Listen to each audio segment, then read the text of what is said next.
nosotros subimos, ahí está, ahí dice Ahora grabando. sí, justo. Ahora sí, perfecto. Bueno, voy a hablar entonces un poco del carácter. Acuérdense de cerrar los micrófonos porque se hace un eco. Voy a hablar un poquito del trabajo que ustedes tienen que entregar, que tiene fechas, ya tienen las fechas para que ustedes se puedan ir ordenando y pautando sus propios tiempos. Lo que estamos pidiendo es que elijan un artista nacional o internacional, latinoamericano, chino, japonés, lo que ustedes quieran, puede ser el artista que a ustedes les guste, incluso muchos artistas que tal vez no conozcamos, en donde van a trabajar una idea rectora, que es un poco como un ensayo para la tesis que ustedes van a tener que hacer de licenciatura. Una pequeña tesis, una pequeña ensayito. Por ejemplo, tomar algún aspecto de la obra que a ustedes les parezca significativo y pensar y explicar y poner en palabras ese marco teórico que ustedes le quieren dar a la búsqueda estética de un artista X, el que ustedes elijan. Pero es una idea central. Nosotros le subimos un trabajo de una licenciada que fue ayudante mía en la Universidad de La USAL, donde yo también doy clases, y en el marco de un congreso ella hizo esta interpretación, este cruce entre la obra de Luis Benedit, es decir, el trabajo de los fitomorfos y zoomorfos del hábitat, que en la década de los 70 ya lo vamos a ver a Benedit trabajando sobre la idea del hábitat en el arte conceptual en la Argentina, y lo cruzó con el trabajo de Saraceno, que también trabaja con las conductas animales, en el caso de las arañas que él puso a tejer en el Mamba. Donde está muy bien, a mí me encantó ese trabajo, fue publicado en una revista online que tenía, puede ser que lo encuentren también en una revista online de la Universidad de El Salvador, que se llamaba Irrupciones, pero ahí se lo tienen ya ustedes para leerlo, en donde hay una idea rectora que genera un cruce, que genera una comparación con sus puntos de contacto y sus disidencias entre el trabajo de Benedit de los años 70 en la Argentina y el trabajo de Saraceno, que es un trabajo contemporáneo.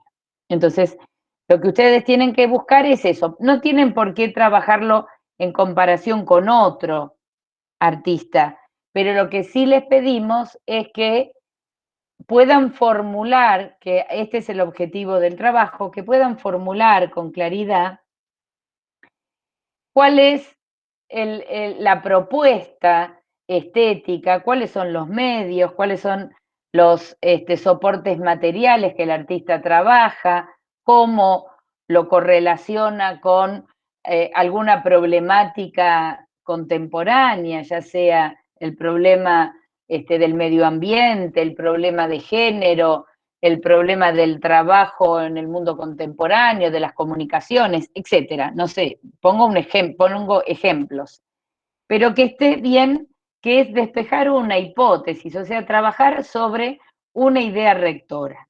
Eso es un ejercicio que, además de plantearles una lectura crítica sobre un artista contemporáneo, también sea un ejercicio de escritura. Ese es el objetivo, ¿no?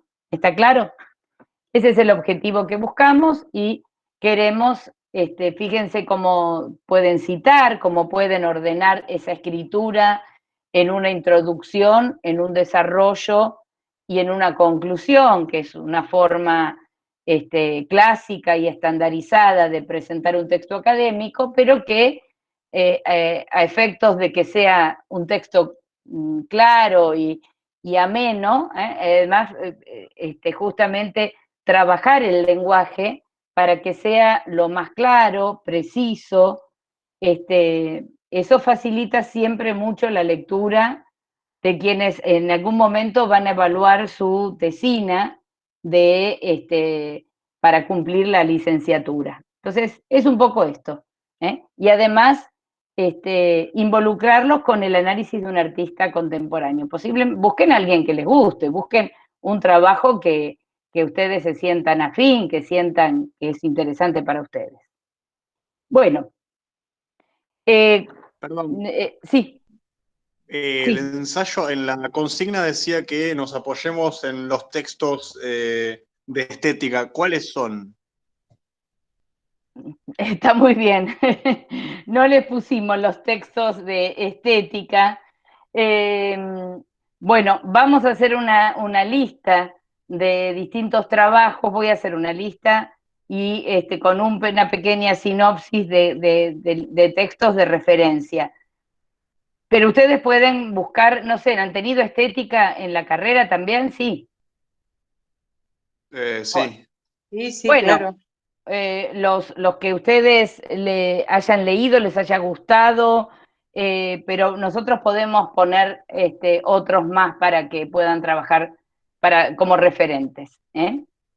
Es decir, Buenísimo. la idea es trabajar con esos referentes. De cualquier manera, sí. Perdón, seguramente tenemos todos algún apunte de Elena Oliveras y esos apuntes que habíamos visto, todos tenemos de alguna materia algo de ella. Está bueno y es fácil, Por supuesto. es fácil de leer, pero sí se entiende bien a lo que apunta, está bueno. Nicolás Burrió también, que escribe, acá tengo unos cuantos libros de él que sirvieron mucho también en otro momento que hicimos, la postproducción, no sé si ahí lo ven, la exforma, ¿no? Y no, bueno, otro es otro autor. Pero bueno, vamos a ponerle algunos textos y son temas que vamos a ir trabajando ahora, en este momento en que estamos viendo arte contemporáneo. Yo voy a hacer referencia a cuestiones de cómo leer desde un punto de vista estético la obra. Así que lo vamos a ir ensayando a medida que vamos analizando esta cronología que comenzamos justamente con el arte posguerra, ¿no? Con el informalismo. Bueno, estábamos viendo informalismo argentino, ¿sí? Entonces, ahora vamos a compartir, a ver si...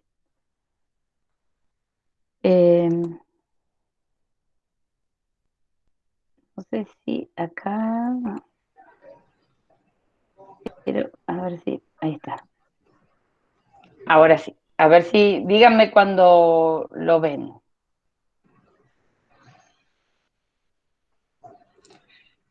No, Adri, No, ahí se ve no. el Zoom. ¿Qué es lo que pasa? Ahora sí. Ahora sí, ¿no? Sí. Sí, ahora Bien. sí. Bueno. Nosotros habíamos visto bastante, llegamos a Greco, ¿no? Sí. Bueno, vimos, miren, acá hay una cosa interesante. Fíjense, este es Leopoldo Presas, este es Presas o ruso. Es decir, esto fue artistas de los años 50, después siguieron trabajando, Presas siguió trabajando hasta su muerte, creo que en los años 90. Pero, es decir, acá tenemos una estética que estaba ligada a lo que se llamaba la Escuela de París, en el movimiento figurativo en la Argentina, ¿no?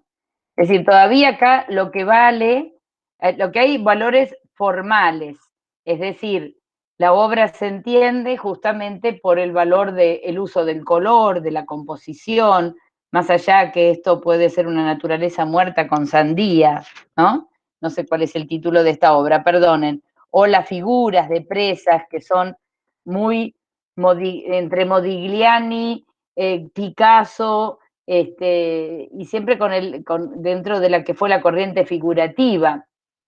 Presas, por ejemplo, fue el maestro de Ernesto Deira, uno de los artistas importantes de la neofiguración, de la nueva figuración argentina. Ahí tenemos claramente reminiscencias de las vanguardias de la primera mitad del siglo XX y de estas imágenes que figura una figuración con mucha síntesis, con algo de primitivismo, ¿no? Es decir, acá, bueno, habíamos hecho el marco histórico, de que también, ahí yo estoy releyendo para mi tesis el trabajo de Andrea Giunta, que es realmente, para mí es uno de los textos de historia del arte que realmente cruza de una manera como a mí también me interesa, desde el punto de vista social, desde el punto de vista político, es decir, cómo el arte se entiende dentro de un contexto. Los 60 ahí tenemos a Frondizi, como dice Noé, en el año 58, cuando después de la Revolución Libertadora asume Frondizi, fueron los años 60, esos años pujantes de una Argentina que anhelaba una modernidad, pero que seguía teniendo, creo que es como seguimos teniendo, problemas de desigualdad social, problemas de marginación, de pobreza, y por otro lado un proyecto que tenía que ver con la idea del desarrollismo, de salir de ese esquema agroexportador que sigue siendo el fundamento, diríamos, económico de la Argentina, para integrarse al mundo. La idea de integrarse al mundo, internacionalismo, llama Andrea Giunta, que fueron estos pequeños 6 años, podríamos decir, un poquito más, entre el gobierno de Frondizi y de Ilía, en que esa Argentina desarrolló un lugar importante, esta idea que yo hoy, releyendo a Giunta, pensaba qué distinto, ¿no? El interés de las instituciones argentinas, como el Museo de Bellas Artes, como el Museo de Arte Moderno de Buenos Aires, como lo que fue el Instituto Di Tella, de poner a la Argentina en un primer plano con respecto al mundo, que llegaran a Buenos Aires las corrientes, los artistas que configuraban ya la vanguardia en Estados Unidos. También es cierto que los tiempos han cambiado y también hoy podríamos decir que no hay, ni siquiera Nueva York es un centro que concentra nuevos lenguajes, que hay una dispersión, además de una globalización mayor, hay una dispersión también en centros del arte. Bueno, son otras las épocas, pero estábamos viendo, ¿no? Y sobre todo el golpe de Estado que da Onganía, un general del ejército argentino, que se entrometía en la presidencia de Frondizi haciéndole acusaciones, en realidad marcó también un giro en el campo político artístico argentino, que obligó a muchos artistas a abandonar incluso el campo del arte para meterse en la política. Es decir, se cuestionó el fin, se cuestionó el sentido del arte cuando se empezó a tensar la cuerda política a partir de una nueva dictadura militar en medio de un proceso importante de democratización de una Argentina que exportaba cerebros, que exportaba Milstein, que se va a Inglaterra a trabajar, doble premio Nobel, el ataque de los militares a la Universidad de Buenos Aires, que era el orgullo del país, los altos estándares de conocimiento que tenía la Universidad de Buenos Aires en todas sus facultades, ¿no? Distintas facultades. Bueno, y después vamos a ver ya qué fue el Di Tella, qué papel jugó, y ahí también vamos a tener muchos referentes. Estábamos hablando de esta geometría sensible, nombre que le pone Aldo Pellegrini al trabajo de Sara Grillo, de José Fernández Muro, porque ahí estaba toda una búsqueda de estética todavía, de un esteticismo, acá hablamos todavía de una estética, y la irrupción en Buenos Aires del informalismo, que podemos decir abre un nuevo capítulo en el arte del siglo XX, de esta segunda mitad del siglo XX, con un arte matérico, con un arte gestual, que involucra el concepto de la existencia como una acción humana, tomado claramente del pensamiento de Jean-Paul Sartre, es decir, el hombre es lo que hace, lo que se hace a sí mismo, ¿no? Y la materia corroída, que de alguna manera lo que nos podemos preguntar, nos debemos preguntar, ya que vimos el informalismo europeo, decíamos, era una respuesta a una crisis de valores, a una crisis humanista de una Europa epicentro de la Segunda Guerra Mundial, de los horrores del Holocausto, de los campos de concentración, de los asesinatos en masa. ¿eh? ¿Y qué pasa en Buenos Aires? En un momento en que la Argentina llegó a tener, miren qué distinto, ¿no? 4% de pobres, hoy tenemos 40, 10 veces más. Es decir, cómo se entendía, y además justamente la Segunda Guerra Mundial, no solamente en la Argentina, toda Latinoamérica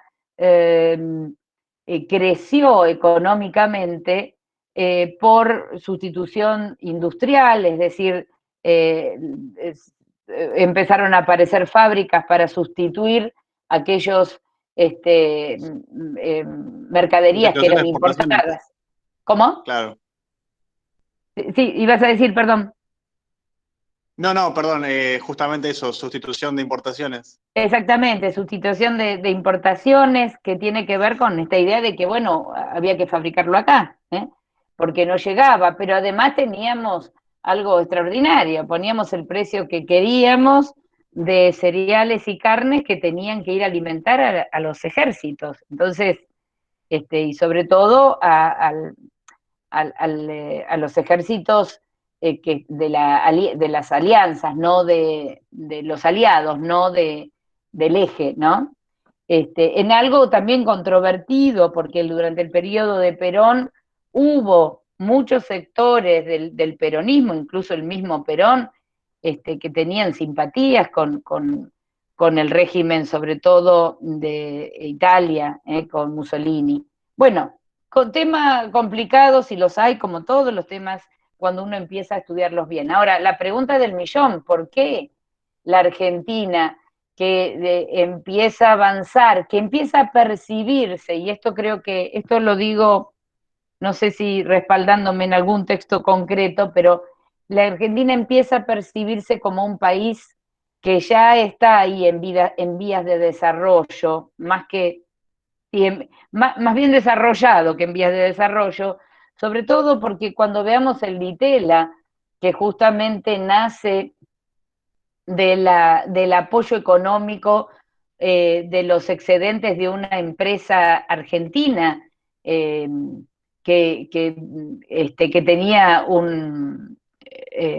beneficios muy grandes, es decir, que estaba ganando mucho dinero, que era la empresa Cian Ditela, que comenzó con máquinas de amasar pan y terminaron haciendo una automotriz, ¿no? Bueno, ahora después lo vamos a ver. Es decir, la Argentina que era distinta a Latinoamérica, y un Buenos Aires, y acá también vamos a hablar de esta idea un poco centrista, que realmente es para criticarlo, pero esta idea de que en Buenos Aires, donde recibe Dios, como decía, no me acuerdo quién decía, Dios está en todas partes, pero atiende en Buenos Aires. Atiende en Buenos Aires. Atiende en Buenos Aires. Claro, en Buenos Aires pasaba todo, y en Buenos Aires el existencialismo, las películas de un intelectual que yo recomiendo ver, de Ingmar Bergman, se veían más que en el país de origen, en Suecia. Se leía Camus, se leía Simone de Beauvoir, el grado de intelectualidad que tuvieron muchos de estos artistas de la década de los 60 era distinta a los anteriores. No así el grupo concreto, ¿no? Los concretos en la Argentina, Tomás Maldonado, que murió recientemente, o hace muy poco, fue director nada más y nada menos que de la escuela alemana de Ulm, la escuela que fue un poco como la segunda etapa de la Bauhaus. Fue un intelectual de talla, un hombre que daba conferencias en Estados Unidos, en Europa, en la Argentina, en la Universidad de Arquitectura, pero que hablaba de la modernidad con una autoridad. Fue profesor en Bolonia, en Milán, es decir, extraordinaria la figura de Tomás Maldonado, Gyula Kosice también, Alfredo Lito era un pintor filósofo, ahí está en su obra esa profundidad también de su conocimiento. Fundadores de la revista Nueva Visión, traductores de los libros de Nueva Visión que editaba todos los libros de las vanguardias, desde lo espiritual en el arte, desde los trabajos de Mondrian, desde los Le Corbusier, es decir, realmente fue un grupo también de intelectuales. Los documentos, Los para el arte documentos para la moderno. comprensión del arte moderno tienen un prólogo, creo que es de Alfredo Lito, ¿no? Si no me equivoco. Sí, creo que sí. Sí. Qué editorial Nueva Visión, ¿no? Qué editorial. La revista también Nueva Visión que sacan en el ámbito de la Facultad de Arquitectura. Es decir, los años 60 vienen cargados realmente de artistas que, como ellos decían, y he tenido muchas posibilidades de leer mucho sobre ellos, como decía Kenneth Kemble, no tenía muchas, y sobre todo Luis Felipe Noé, de quien les voy a recomendar sus libros, porque Noé es un verdadero teórico también. No era solamente,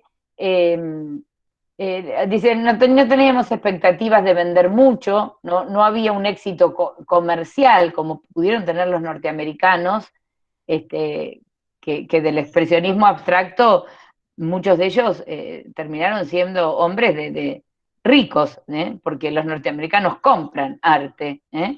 En la Argentina no, eso no se consiguió nunca, ¿no? Las clases altas en la Argentina compran afiches de Monet, ¿no? Una cosa terrible, pero en general, no hay una cultura de adquisición de obras de arte. Se los aviso para que ya lo tengan claro. Y tampoco los museos, bueno, en esta época sí, los Di Tella fueron grandes coleccionistas y como estábamos viendo, gran parte de la maravillosa colección del informalismo, del expresionismo abstracto que tenemos en el Museo de Bellas Artes, fueron donados por los Di Tella, y eran los premios Di Tella también, que quedaron para todos nosotros en el museo. Lo interesante, entonces, vuelvo a decir, es que estos años 60 inauguran y nos preguntamos, ¿por qué tan trágico?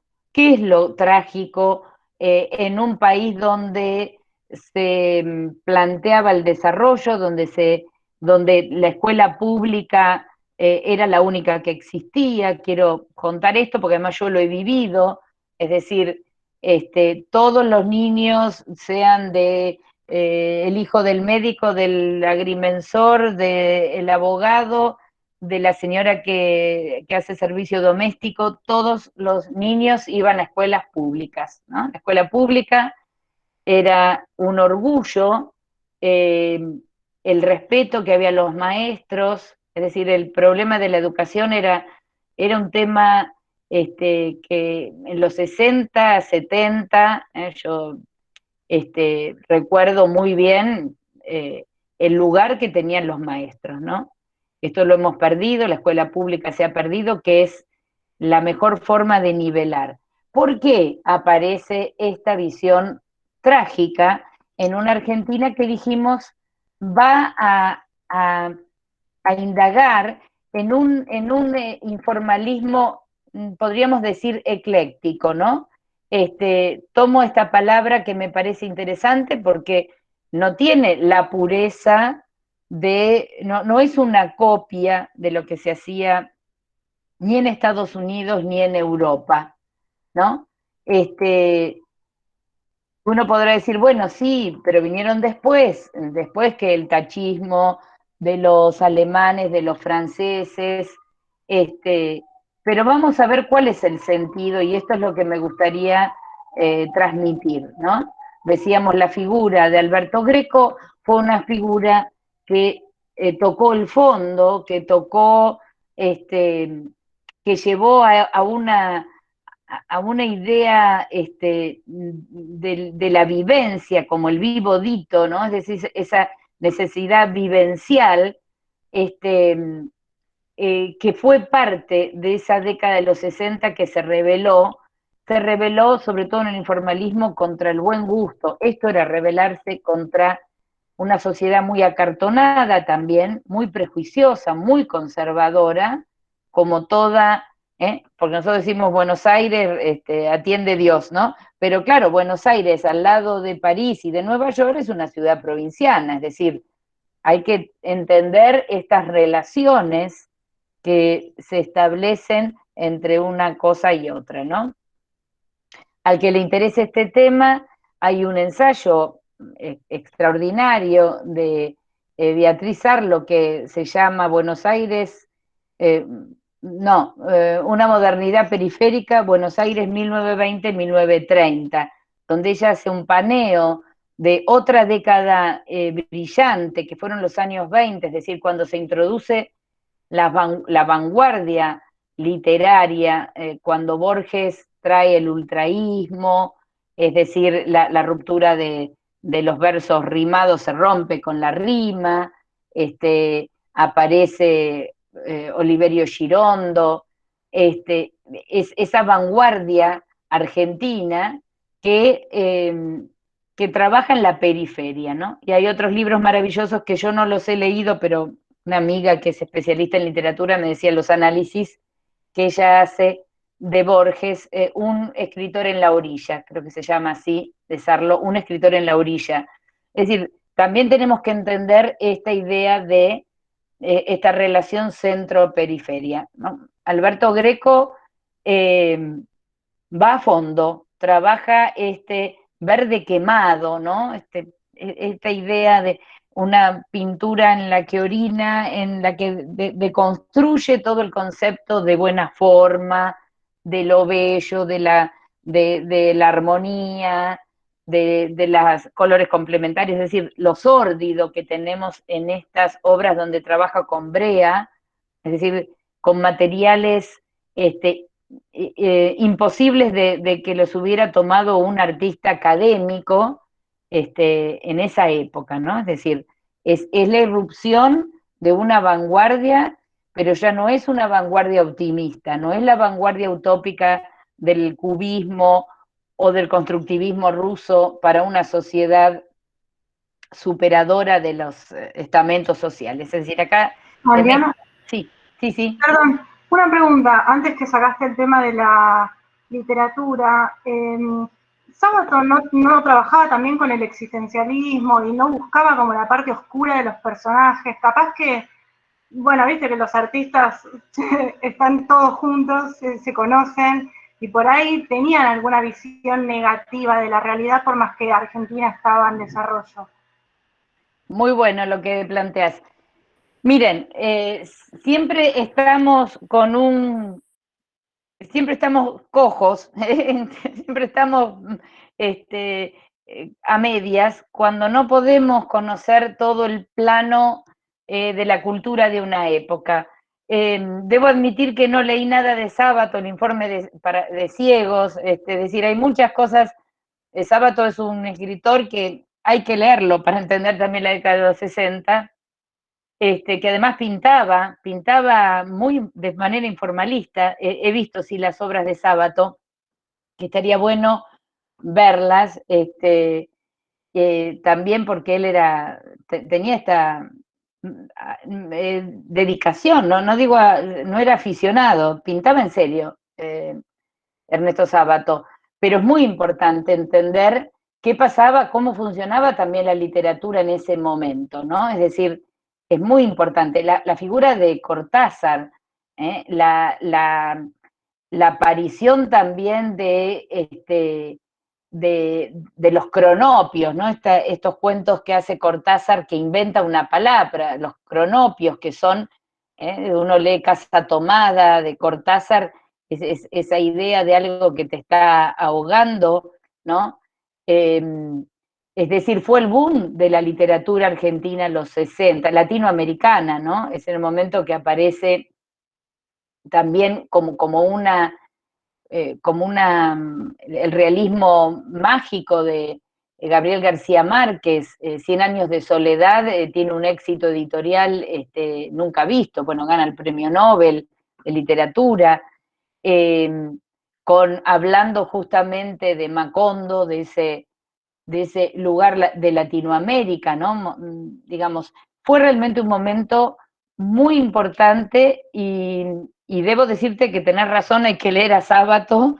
Sí, no, te lo digo porque mirando estas obras, como la de ahora, yo leí unos cuantos libros de Sábato y son tan oscuros y los personajes tienen esa cosa de trasfondo que son todo mal, la muerte, y es todo tan para abajo. Y bueno, él estaba en la corriente existencialista también, entonces, bueno, tal vez se juntaban con los pintores y había algo de negatividad Claro. No sé, por más que Argentina esté en desarrollo, ellos tal vez sentían algo, no sé qué pasará en la época, pero alguna negatividad, los golpes militares, pasaban cosas también, que por Está ahí muy el bien. arte relacionando, ¿no? Claro, está muy bien lo que traes. Me estaba acordando también de Onetti, no sé si alguien leyó algo.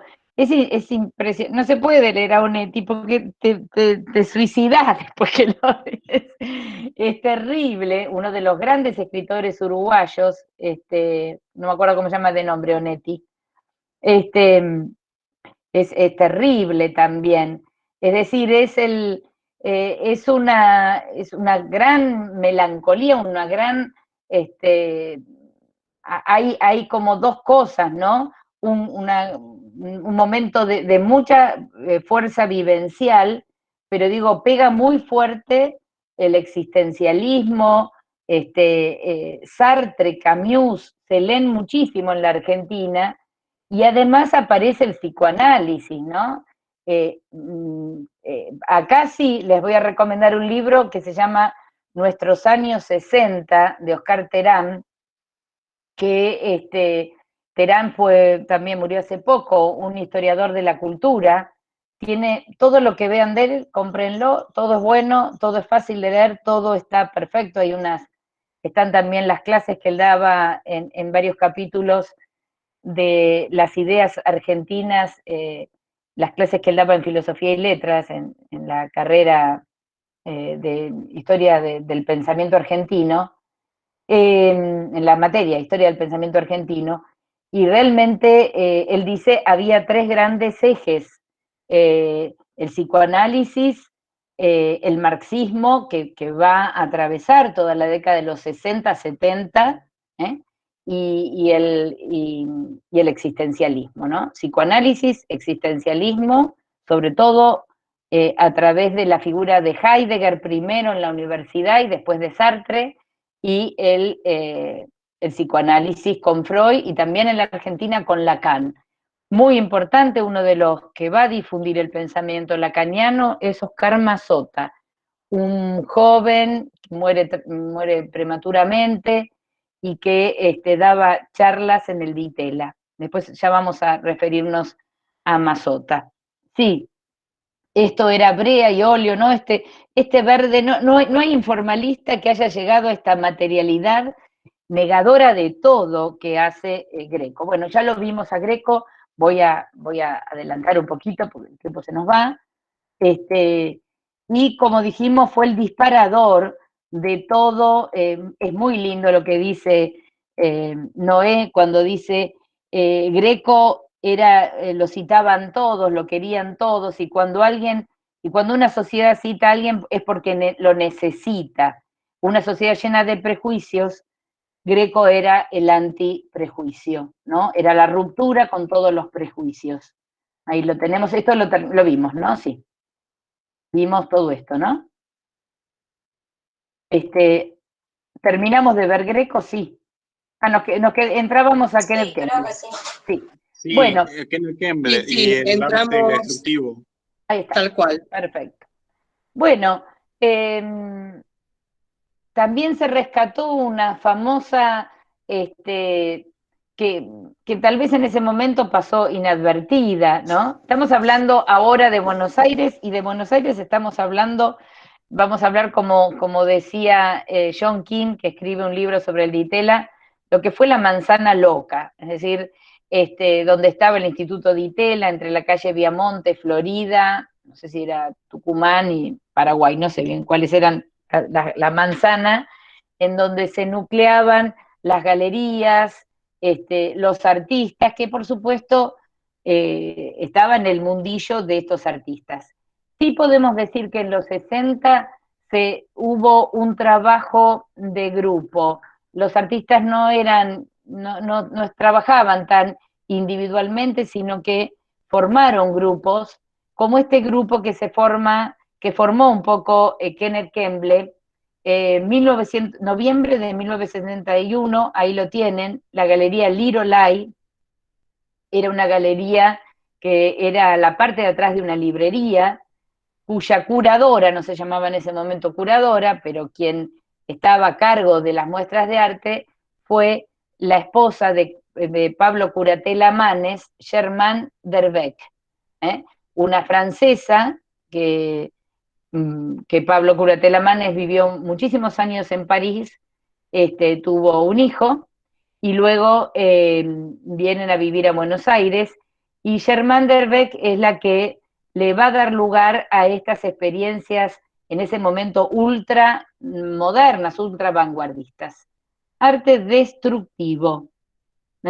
Enrique Balinari, Kenneth Kemble, Jorge López Anaya, Reuger, Antonio Seguí, Silvina Torras y Luis Wells. Ahí estaban quienes habían armado esta muestra, que era ya una especie de performance happening, algo distinto. La idea de ello fue, es interesantísimo lo que escribe Kenneth Kemble, que hace el catálogo de esta muestra en Lirolai, Esmeralda 868, ahí están, estos entonces muy jóvenes, todavía saco y corbata tenían en esos años, se propusieron, decía Kenneth Kemble, si ustedes lo leen, es claramente un artículo ligado al psicoanálisis, y dice, así como el hombre tiene pulsiones constructivas, tiene pulsiones destructivas.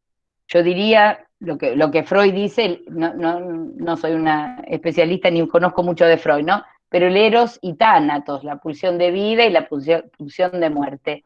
Entonces, bueno, lo que se propone este grupo es canalizar, casi diríamos hacer una catarsis,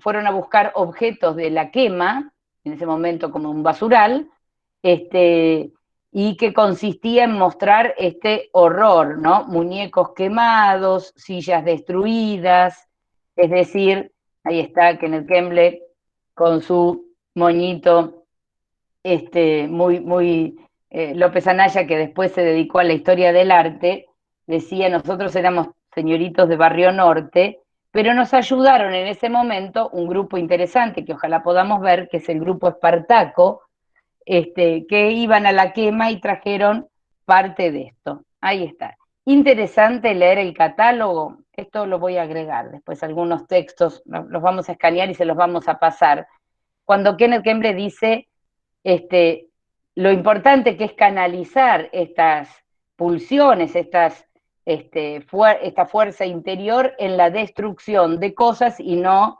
matarse con otro, ¿no? Es decir, hacer catarsis a través de esa pulsión de romper, como un chico cuando se encapricha y cuando está enojado que rompe la muñeca, el autito o lo que sea. Bueno, y además en la Argentina vamos a tener en la década de los 60, esto es algo que no se ha trabajado mucho, pero yo creo que hay que poner el acento en esto, en lo que fue el humor, ¿no? Había ese verde quemado, vuelvo a decir, de Greco, pero siempre empieza a aparecer un humor, sobre todo en una sociedad muy prejuiciosa, donde había temas tabú, y por supuesto también tiene que ver con la lectura de Freud.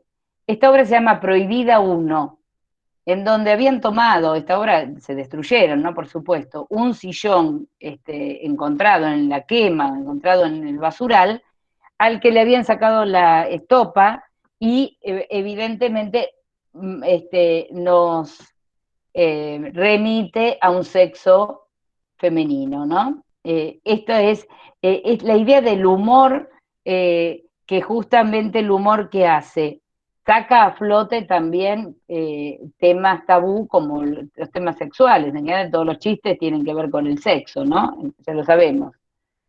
Bueno, ahí está Antonio Esoguí, muy jovencito, cordobés, que había llegado, que estuvo integrado un poco a la vanguardia argentina, pero él dijo que los porteños nunca le llevaron mucho el apunte, y así fue como en el 63 creo que ya viaja a París, donde sigue siendo hoy un personaje ilustre de París. Interesante la obra de Antonio Seguí. Bueno, ahí tenemos 3 ataúdes usados, 1 baleado. Fíjense que el título tiene también ironía, que tiene humor, ¿no?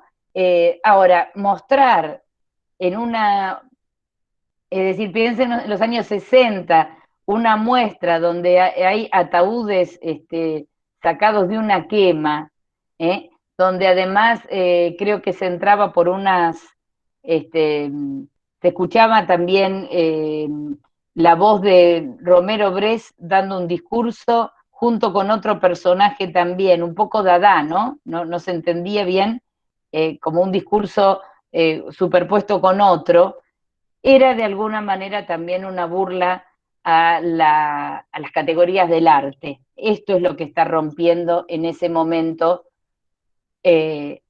digamos, ¿por qué fue tan importante el arte destructivo? Bueno, porque esto era inédito, era insólito, ¿no?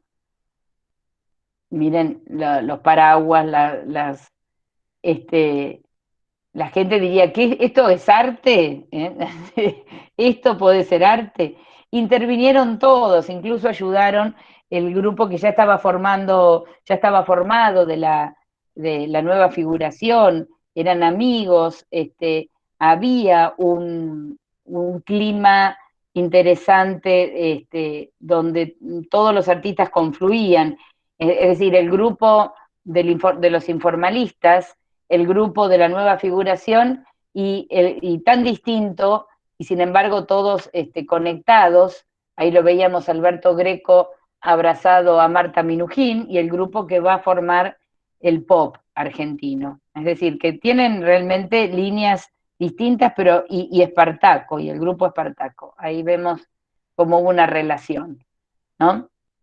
Ahí están los muñecos rotos, quemados, es decir, algo realmente, bueno, ¿qué tiene de existencialismo? Bueno, ahí Sartre hablaba del cuerpo, La náusea, una obra de 1934, ya planteaba el tema de la relación con lo físico, en El ser y la nada, Sartre habla mucho de la relación con el cuerpo. Ahí están Lirolai y esta muestra que detonó el ambiente. Bueno, ¿qué podemos decir de Kenneth Kemble? Kenneth Kemble nació en Buenos Aires, pero era hijo de familiares ingleses, irlandeses. Su abuela había sido pintora, creo que en Irlanda, o en Escocia, me parece que era en Escocia. Y, y lo apoya. Él dice, yo me dediqué de joven me encantaba la música del jazz. Ahí también tenemos otro ámbito interesante. Hablábamos de literatura, la irrupción del jazz en la Argentina, que también va a tener autores nacionales, que va a tener va a ser importante. Después la aparición de Piazzolla, que mezcla el tango, el jazz y la música clásica. Bueno, que Kemble tocaba la batería y decía, era muy buen baterista, pero empieza a relacionarse con el arte, va a estudiar con Raúl Russo, y luego su abuela le paga un viaje a Europa, y allí estudia con André Lot, famoso escuela de París donde estudió Spilimbergo y todos ellos. Va a conocer en Europa a Alberto Burri, ¿recuerdan? Habíamos visto la obra de Burri con los sacos quemados, pintor, artista plástico que fue médico.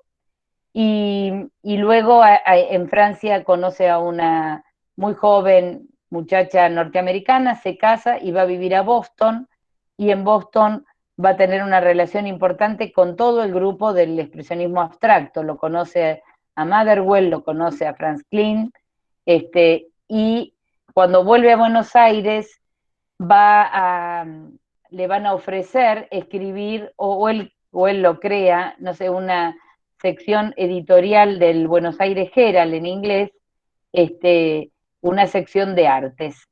Kenneth Kemble es maravillosa su escritura, es un teórico importante, así como decimos de Luis Felipe Noé. Kemble también, es decir, un hombre con una formación importante, escribe muy bien, y además introduce en la Argentina también el informalismo y el expresionismo abstracto desde otro lugar que Alberto Greco. Empieza a trabajar con collage, con papeles. Es muy importante la figura de Kemble en este sentido. Y cuando ya empieza a tener cierto nombre dentro del arte argentino, hace esta obra. No me acuerdo quién fue el galerista que comercializaba sus obras, y en 1958 hace esta composición con trapo rejilla. Arpillera, trapo rejilla, trapo de piso, enduido, óleo sobre tela. Bueno, el galerista le dice, ¿pero qué estás haciendo? Porque esto ¿a quién se lo vendemos? Bueno, hoy cualquiera pagaría mucha plata, incluido yo, si tuviera, también la pagaría, por este trapo rejilla que he pasado por la mandina varias veces, que quedó casi deshilachado, en un artista. Kemble comenzó, él dice, de manera autodidacta, copiando, miren, no es casual, obras de George Braque y obras de Modigliani, pero siempre tiene un esteticismo, un orden, que uno empieza a mirar. Miren, bueno, acá voy a hacer un mamarracho que no me va a salir muy bien, pero miren la composición que sigue teniendo incluso este negro, ¿no? Perdón, esto quería que fuera rojo, pero a ver, está marcador de pluma, no, perdón, a ver, en rojo, ahí está. Miren cómo compone, ¿no? Uno puede ver los valores, con estos trapos rejillas. Uno puede ver cómo trabaja el negro, abajo otro negro, cómo hace realmente, como Kenneth Kemble tiene una estructura, ¿no? Bueno, vamos a borrar esto para poder ver bien la obra. Y casi yo diría que Kenneth Kemble, hago esta comparación que a mí me gusta, no los excuso de repetir esto que yo digo, pero para mí Kenneth Kemble es Braque, y Antonio Berni que también empieza en el mismo año, 1958, sus dos grandes series y relatos en collage y en collage extraordinarios, que son Juanito Laguna y Ramona Montiel, es Picasso, ¿no? Uno le va a poner puertas de auto, le va a poner escobas, ¿eh? Y Kenneth Kemble, que osa hacer una obra con algo impensable en la Argentina en el año 58, un trapo rejilla roto, logra esa sutileza, logra esa armonía, ¿eh? Los dos son revolucionarios, pero uno podríamos decir que tiene esa delicadeza de composición y el otro tiene esa fuerza picasiana. Bueno, esto corre por mi cuenta. Pequeñas reglas de conducta. Fíjense otra vez cómo hay acá una especie de ironía y de humor en una obra donde, imagínense los años 58, ir a ver una muestra y el artista puso una bombacha y unas manchas de sangre que son las reglas de conducta, diríamos la ciclo menstrual, ¿no? En una tela, algo realmente impensado en el Buenos Aires de esa época, donde la gente las mujeres se ponían un trajecito, medias de seda y zapatos de taco para ir a ver una muestra. Siempre estamos hablando de que el arte está circunscripto en general a una élite, ¿no? En el año 2005, el Malva hizo un homenaje al natalicio de Berni, que nació en 1905, y donde se pusieron sus contemporáneos, ¿no? Y la serie empezaba el nacimiento de Juanito Laguna con estas obras de Kenneth Kemble, este paisaje suburbano 2, que tiene el Mamba, ¿no? Donde Kenneth Kemble, y acá hay una sintonía, fíjense cómo las cosas, no es que un artista se copia del otro, hay una sintonía temporal, hay un estado, yo digo, espiritual, que tiene que ver con una época. Berni contaba que caminaba por el Bajo Flores y que un día se le viene una lata al pie y dice, voy a contar la vida de Juanito, que es todos los niños de la villa, con el medio donde vive Juanito, que es la basura. Y Kenneth Kemble también va a contar cómo hace un viaje a Córdoba y le impacta ver en las afueras de Córdoba, en los barrios de los suburbios, las casas de chapa, de lo que hoy cada vez, lamentablemente, es más extendido, la Villa Miseria, ¿no? Y empieza a trabajar con chapas, empieza a trabajar con maderas quemadas. Obviamente, vuelvo a decir, vio la obra de Burri, posiblemente debe haber conocido también la obra de Antoni Tapies, digamos, conoce, estuvo afuera, conoció, pero esto es lo que nos interesa, el informalismo en la Argentina. Miren ustedes cómo empieza a tener una variable ligada a la exclusión social, a los problemas sociales, que van a darse en dos lenguajes distintos. Kemble, Berni, pero tan auténticos y tan contemporáneos en asumir sobre todo este fenómeno del cual no hemos podido salir y se ha agravado hoy, ¿no? Lamentablemente.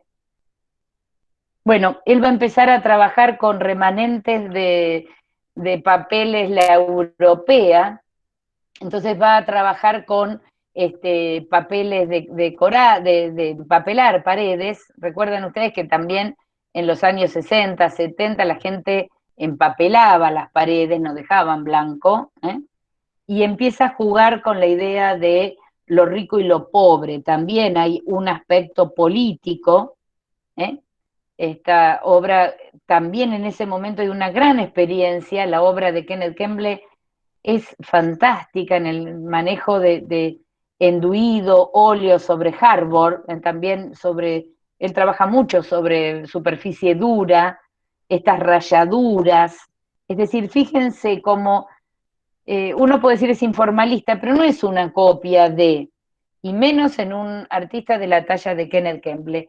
Está ligado a una realidad distinta, pero también el universo intelectual de Kemble está asociado a todo lo que está pasando en Europa y en Estados Unidos. Bueno, esta es una obra fantástica, se llama Prohibida, primer versión, 1960, es la que tiene el Malva, no sé si ustedes la habrán visto, en donde él también está aludiendo claramente con esos clavos y esa pintura negra a una forma de valva, a un sexo femenino con arpillera, con clavos, con pintura negra, y tiene, vuelvo a decir, este sesgo irónico o humorístico, que claramente también está teñido de los tabúes de los que hablaba Freud con el sexo en un país retrógrado en muchos aspectos. Bueno, esta es una obra del Museo Nacional de Bellas Artes, El Rey de los Pordioseros, otra vez sobre una tabla, él coloca un juego de cosas y le pone una cinguería, ¿no? Como que me hace las cinguerías de las casas chorizo, ¿no? Como una coronita de un pordiosero, ¿no? Y después Kemble tiene esto que es, diríamos, ese espíritu elegante y aristocrático, pero en el sentido de la forma, del material, papel de oro y pintura sintética, que me hace acordar mucho a esa delicadeza de Braque, ¿no? Esta es una obra que está en el Malva, ahí me faltó, perdón, en realidad tiene que decir Malva, homenaje a un encuentro entre Ugo Parpagnoli y Alberto Greco, vidrio enduido, pintura industrial, masilla sobre hardboard, una obra fantástica, una obra totalmente inédita para esos años en la Argentina, donde él trabaja pedazos de vidrio incrustados en la masilla, y además Ugo Parpagnoli fue uno de los críticos, escribía en la revista Sur de Victoria Ocampo, fue director del Museo de Arte Moderno, y Alberto Greco, un encuentro entre Alberto Greco, bueno, buenísimo, esa obra está en el Malva, no sé si se podrá ver hoy, no sé, paisaje suburbano, Perdón, sin una memoria. pregunta. Sí, sí, El vidrio usado en la obra anterior, espera, a ver, la que ahí está, era esta homenaje, ¿puede ser sí, que el sí. vidrio tenga que ver con las botellas cortadas que se ponen en las casas cuando... Para eso, para que no entren a Para robar que no dejar, moderno? la verdad es que no sé, no sé si qué sentido específico él le pudo haber dado, Ah, pero bueno. lo que digo que es una cosa que genera, por supuesto, una rispidez, ¿no? Porque ver esos pedazos de vidrio cortado, a mí también me genera mucho cuando a veces en las medianeras o en las tapias o en los muros de una casa se le pone esos vidrios, uno le siente ese rechazo que si como me cortaría, ¿no? Eh, Claro. pero esto, digamos, no sé si qué quiso decir, ¿no? Pero obviamente el encuentro entre Hugo Parpagnoli y Alberto Greco otra vez tiene humor, ¿no? Otra vez aparece esa cuestión de humor, de una obra fantástica, porque la verdad que es una obra interesante. Miren los colores, son colores tierras, ¿eh? Acá también, eh, estos paisajes que son inspirados, él lo dice, voy a ver si puedo escanear el texto que él escribe cuando hace ese viaje a Córdoba, es en ese momento que lo cita Andrea Yunta, Bernardo Berbisky, el padre de Berbisky, Horacio, ¿no? Escribe un texto que se llama Latinoamérica también es Villa Miseria, ¿no? Es decir, o Argentina también es Villa Miseria. Es decir, un informe sobre la aparición que en realidad yo creo que comienza en los años 30, el fenómeno de la villa, cuando empiezan las migraciones desde el interior del país, es interesante, ¿no? Creo que no me acuerdo quién es el que cita una familia que venía del interior y van a la villa y el hijo le dice, y esto es Buenos Aires, ¿no? Pensando en la gran ciudad y van a instalarse a una villa, ¿no? Bueno, eso, miren qué interesante la manera en que el informalismo adquiere en la Argentina entonces un sentido político en un artista, vuelvo a decir, que era de Barrio Norte, que no era de una clase media, y que lo mismo que Berni están mirando este fenómeno de marginalidad social. ¿Por qué me temes tanto si ni siquiera soy humano? Otra vez una humorada en un trabajo increíble de Kenneth Kemble, que por supuesto, ¿qué es esto que me temes tanto? Es como un fantasma, ¿no? Esa tela blanca con esa... el título juega con la imagen un sentido dialéctico, ¿no? En que nos da una pauta. Si no tuviera este título no podríamos imaginarnos nunca un fantasma porque es una pintura abstracta. Y también esta, ¿no? Paisaje suburbano, es decir, el paisaje suburbano, la idea de paisaje, él va a hacer muchos paisajes. Una retrospectiva muy linda que hizo el Sibori, Graciela Limardo, armó una muestra del paisaje en la Argentina y terminaba con Kenneth Kemble, unos paisajes abstractos extraordinarios.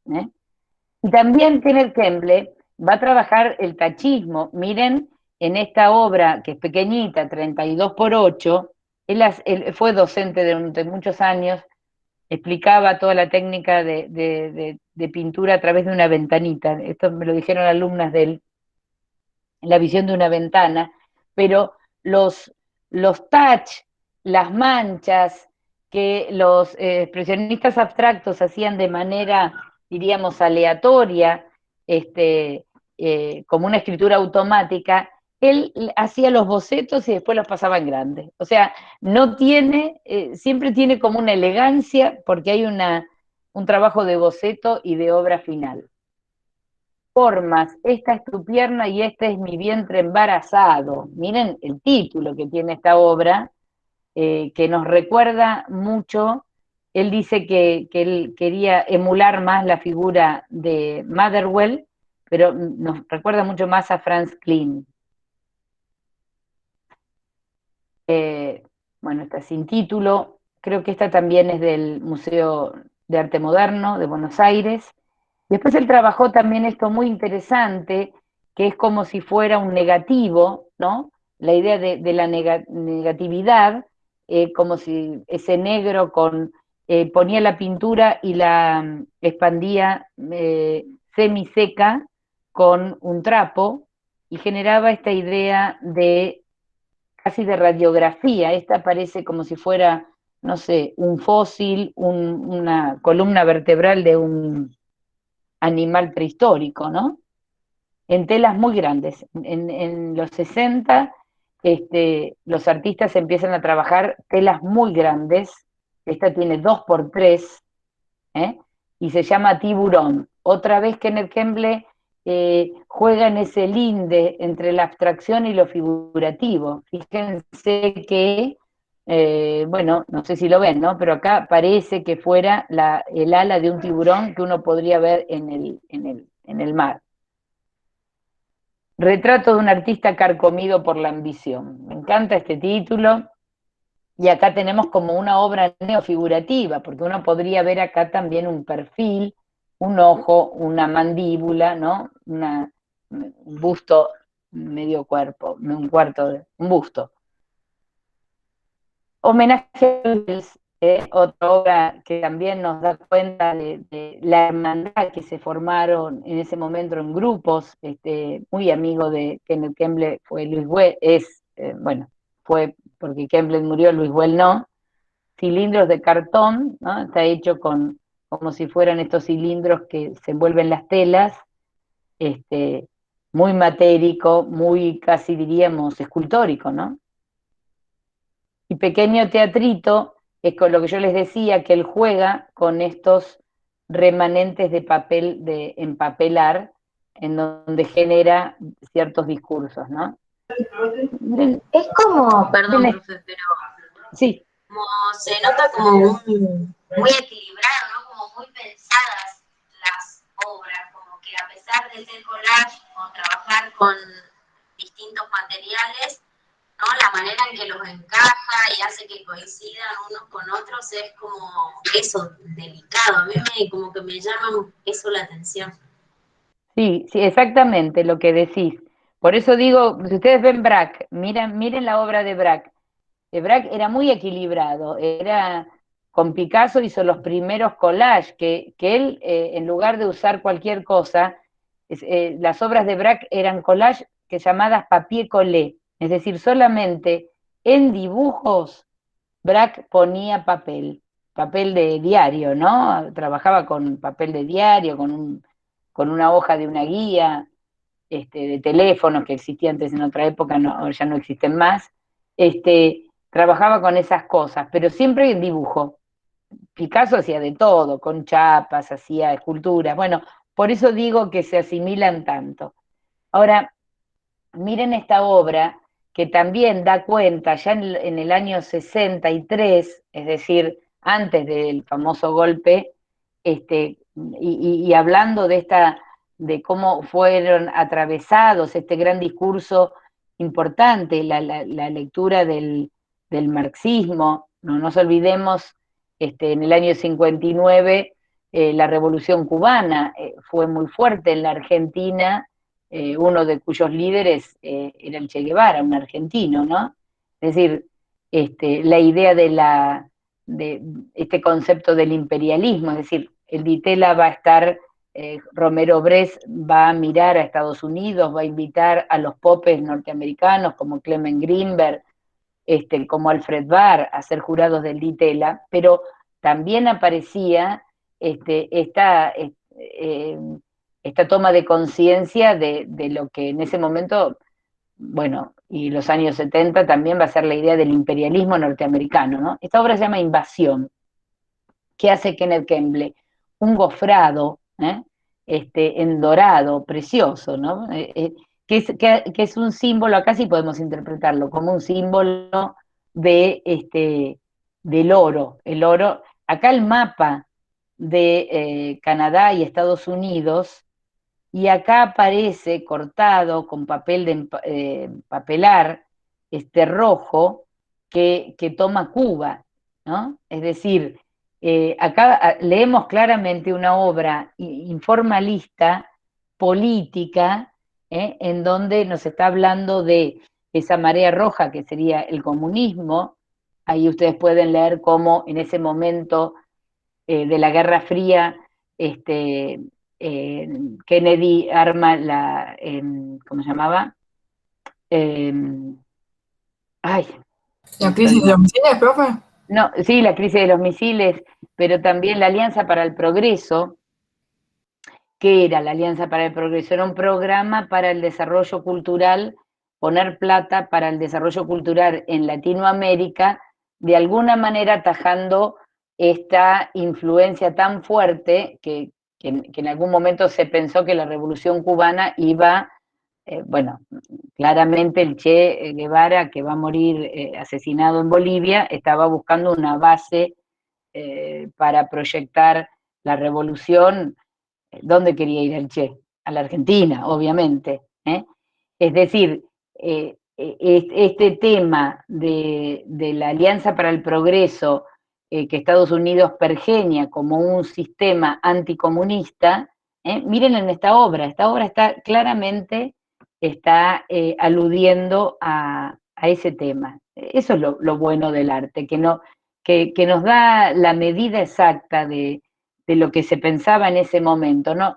Kenneth Kemble no era un activista de ningún partido, no estaba afiliado a ningún partido, pero había en el espíritu de esa época esta problemática, esta fascinación que despertó la Revolución Cubana, la idea de la igualdad social, el problema de la pobreza, la Guerra Fría, ¿no? La Guerra Fría era el enfrentamiento y la división del mundo entre mundo capitalista y mundo comunista. Bueno, de cómo blanco, chato, liso, opaco y aparentemente inocuo se carga de energía cuando es asediado por las fuerzas ocultas del orden. Está lleno de humor, ¿eh? Otra obra que tiene el Museo El Mamba. Miren qué distinto. Y esto sí ya no es más informalista. Esta obra la pone Graciela Limardo en ese panorama del paisaje argentino y termina y cierra con este paisaje de Kenneth Kemble hecho con acrílicos y papeles, ¿no? Estos son obras más contemporáneas del final de su vida. Un artista que muere amargado por el desconocimiento, ¿no? Por la falta de reconocimiento a un gran artista que yo creo que no es menos que Motherwell, que Franz Klim, que todos ellos. Es más, me gustaría tener una obra de Kemble, no de ellos. Pero bueno, es parte de nuestra historia. Vamos a ver, un minuto, voy a cerrar una puerta.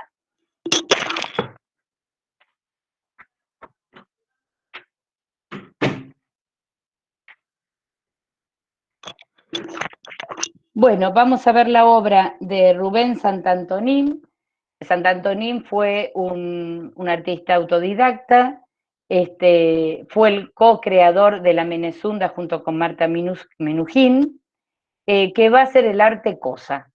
Dice acá, a las cosas las entiendo plenas, concebidas por el hombre en su interioridad o penetradas por éste en su exterioridad. Viven gracias a la imaginación del hombre, yo diré gracias a su poesía. Si murieran todos los seres humanos, solo quedarían objetos. ¿Cuándo escribe esto Santantonin? En medio del surgimiento de un movimiento que viene a tapar el informalismo, que va a ser claramente 90 grados, un volantazo de 180 grados, que es el pop art. El objeto industrial, el objeto fetiche, el objeto comercial. Mientras que Santantonin inaugura la idea del objeto cosa, de la cosa, pero en un sentido claramente existencialista. Ahí tenemos el trabajo de Santantonin, que es realizado con yeso, con papel maché, con colores negros, colores tierras, esas cosas feas, porque podríamos decir con el público de ese momento, estas cosas feas son cosas humanas, en este sentido de la poesía, ¿no?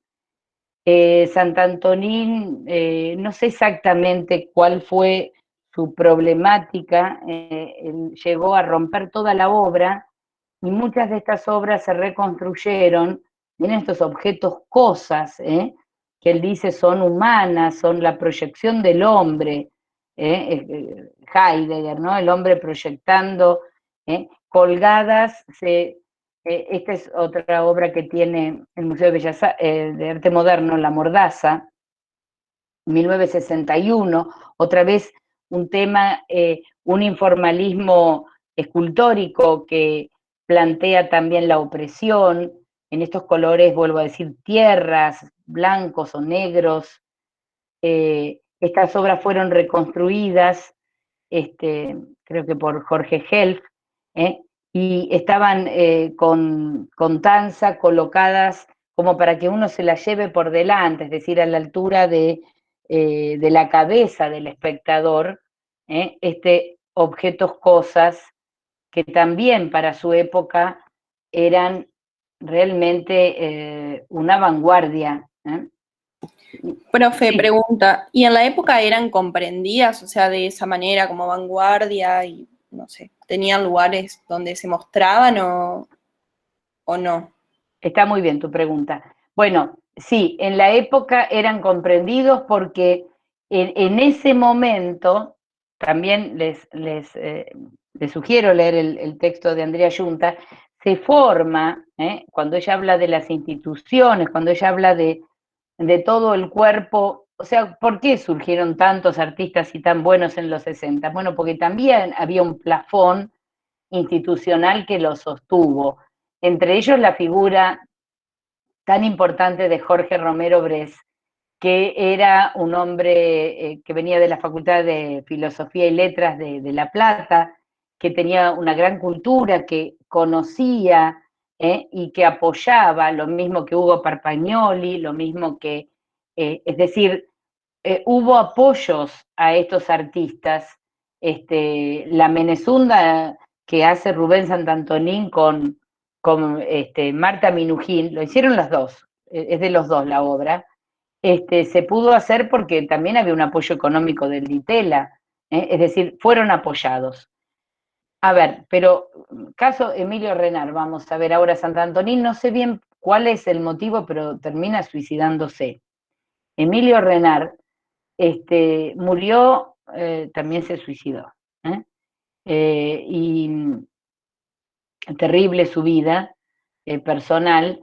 Un hombre con una mirada mucho más optimista que todo lo que vamos a ver ahora, podría haber reconocido, yo tengo un artículo que se los voy a pasar, que se llama Arte y Vida, conjugados, no me acuerdo bien cuál es el título, que a mí me gusta mucho, así que se los voy a ofrecer para que lo lean.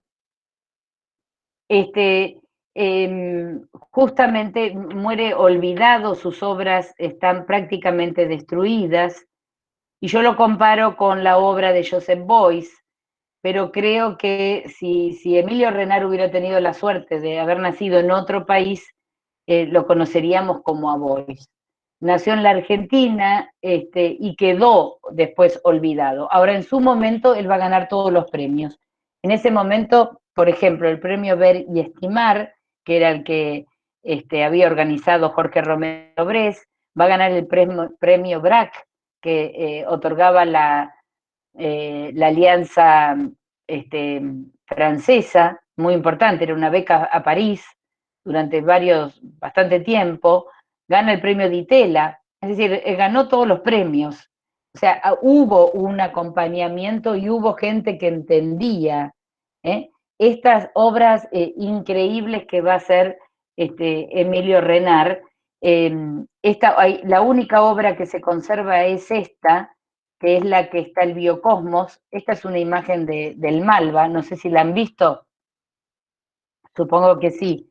Acá están dos obras de Emilio Renard y es una obra de Santantonín, una de las cosas.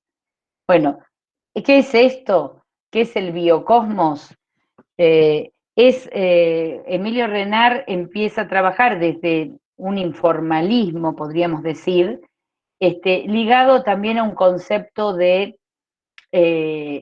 la idea del cosmos, del origen, de las células, es decir, de la integridad cósmica entre lo biológico y lo existencial, ¿no? Nadie hizo, que yo sepa, no hay ningún artista, y menos en los años 60, ni norteamericano, ni europeo, ni de ninguna otra parte del mundo, que haya hecho un relieve, acá tenía un dibujo, un relieve que sale a una escultura.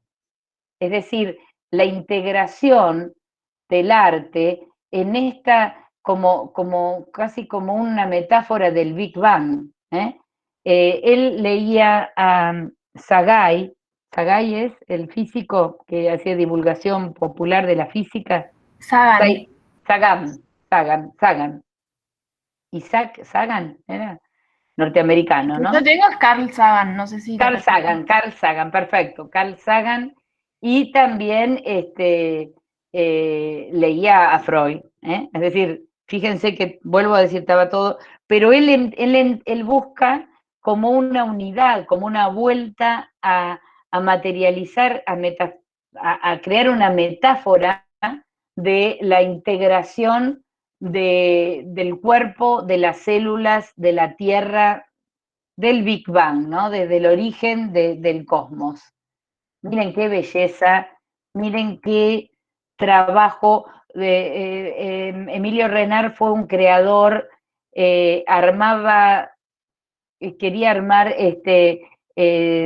pinceles automáticos, cepillos, fue el primero que trabaja con resina poliéster de manera experimental.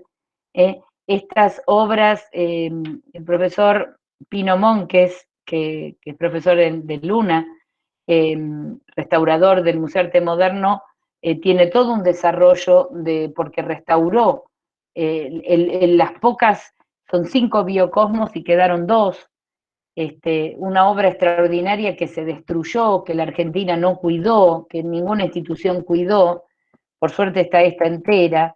Acá está un pedazo de esto, sí está en el Museo de La Plata, Biocosmos 3, premio especial del Ditela. Este premio se lo da Clement Greenberg, que le encantó la obra de Emilio Renard, que tenía luces, miren ustedes, tenía luces, y es la idea también de la célula, del crecimiento orgánico del mundo, el sexo como creación, como reproducción, está entre la materia.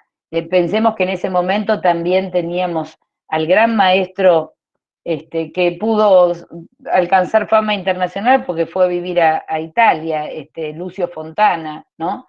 Extraordinario maestro del informalismo. Y miren esto, miren lo que es esta témpera y tinta sobre papel de la serie Biocosmos, es como un tejido celular, miren la delicadeza, la fantasía y la manera en que Renard materializa con un medio plástico como el origen de la vida, ¿no? Es decir, en él hay una visión positiva a pesar de que su vida fue una tragedia, ¿no? Miren la belleza de lo que es tinta y aguada en papel. Esto es del Mamba. Bueno, y esta obra, bellísima, se rompió, la rompieron cuando la traían de vuelta, fue a la Bienal de San Pablo de 1967. Yo tuve la suerte de entrevistarlo a Juan Carlos Di Stefano, que me contó que esta obra debía haber ganado el premio de la Bienal. Lo ganó otro argentino, David Lamelas, pero él decía esta obra era fantástica, sí, miren lo que es esto, ¿no? Con luces, este es el Big Bang, ¿no? Parece la explosión con resinas poliértes, con transparencias, con vellosidades, una obra que Emilio Renard trabajaba en una terracita en el barrio donde yo vivía, en Villamitre, ahí tenía la terraza, un cuartito donde armaba esta obra que tenía como 10 metros de longitud, ¿no? Es como como si estuviéramos viendo el inicio de la vida, ¿no? Profesora, sí. Una pregunta. Las sí. esculturas de Košice, que también son así con transparencias y con luz y también tienen algo como de inicio del cosmos y del origen, ¿son de esta época o de nada que ver? Sí, son de esta época, exactamente. Las esculturas hidrantes, Sí. y con movimiento son otra visión, ¿no? Una visión menos informalista, menos matérica, menos Menos como dramática. terrenal, más celestial en la de Košice, ¿no? Es como si fuera el cosmos. Sí. Está muy bien lo que planteas, porque hay que mirar el arte también en esa visión sincrónica, ¿no? Perfecto. Que son maravillosas también, ¿no? Sí. Esas esculturas con agua y con luces. Claro, la visión, y muy bien tu reflexión, la visión de Košice era una visión, como diríamos, más utópica, ¿no? Él siempre tuvo una visión mucho más utópica, ¿no? Como si fuera el cosmos visto con esos acrílicos que los convierte el acrílico en un material poético, ¿no? Cuando el acrílico está muy ligado a un material comercial, de publicidad, podríamos decir, ¿no? Muy bien la reflexión. Esto es algo de una sutileza increíble, bueno, lamentablemente destruido, ¿no? Miren si no sería una obra para que el mundo, ¿no? Para que esté en el MoMA, para que esté en cualquier de las expresiones más originales, no conozco otro artista que haya hecho esto. Bueno, acá tenemos, muestro rápido, pero ahí tenemos una obra de Emilio Renard, año 78, ¿recuerdan? La dictadura ya, anverso, reverso, donde él está mostrando un cuerpo hueco, ¿no? En esta caja de cristal, es el cuerpo de un desaparecido, ¿no? La tortura, miren esto, se ha estudiado poco, no se ha hecho ningún trabajo de investigación importante, año 78, él vuelve a una figura humana que no era lo que él venía siendo, eran formas abstractas, ¿no? Bueno, esto es también otra vez anverso y reverso, esta es la que tiene el Museo de Bellas Artes, resina epoxi, con esas formas como si fueran celdillas celulares, ¿no? Un crecimiento celular. Y las multiimágenes, a ver si yo lo tengo acá, bueno, Emilio Renard escribe un libro sobre la creatividad donde está Carl Sagan, y donde toma a muchos, y él empieza a dar cursos a muchos profesores de Luna, que lo conocieron y que fueron esos cursos de creatividad donde trabajaban con cáscaras de huevo, con saquitos de té usados, donde tenían que trabajar maravilloso el concepto de arte de... A Renard, perdón, una pregunta. Sí. Creo que leía algo de Renard antes, o no sé si me estoy confundiendo con otro artista, es el que falleció su hija, ¿no? Sí, exactamente. Eso es que hace las cosas estas de creatividad que eran también medio Exactamente. psicoanalista, algo así, ¿no? Terapéuticas con su familia, claro. Sí. Muere la hija, después tiene un hijo, él se suicida, el hijo mayor se suicida, tiene una hija que tiene demencia y un hijo Down, ¿no? Tuvo, digamos, cartón lleno, ¿no? Entonces, bueno, y estos son los últimos ¿Él también se suicida? Sí, porque tenía un cáncer, en el año 95 se suicida. Y después las multiimágenes, que ese es un trabajo inédito que yo fotografié directamente de la colección de Orly Ben-Sakar, que están todas hechas con poliuretano expandido, no pesan nada, y esto es una obra minimalista. Yo les voy a pasar un trabajito que tengo sobre esto, si lo pueden ver. Miren lo que es para cuando veamos minimalismo, esto no lo hizo nadie. Esto no lo hizo nadie. Realmente es una maravilla esta simbiosis, estas propuestas de forma y de color en un Renard que no tenía ni plata para poder comprar el material. Estas injusticias que alguna vez se tendrá que contar de la condición de muchos artistas argentinos. Miren lo que son estas imágenes entre lo matérico, lo mecánico y lo orgánico. El peso que le da, si es que es poliuretano y dice que no pesa nada, es increíble, con la forma y el color. No pesa nada, todos esos están adentro de una caja de galletitas Canales. Está todo adentro de... Miren lo que es esto, miren la maravilla. Yo no las tenía, pensaba que no era tan importante esta obra, cuando la descubro, esto fue lo último que hizo, con la escasez de recursos, así que los recursos no hacen al artista, ¿no? Miren esta obra, es una maravilla, parece un petroglifo, parece una Venus estatopigia, y la idea de la materialidad, cómo trabaja estas pequeñas piezas que tienen mucho del minimalismo también, que por supuesto estamos hablando después del informalismo, pero quería mostrarles porque realmente me maravillan. No, tenemos que conocer esto, tenemos que, miren esto. Profesora, Sí.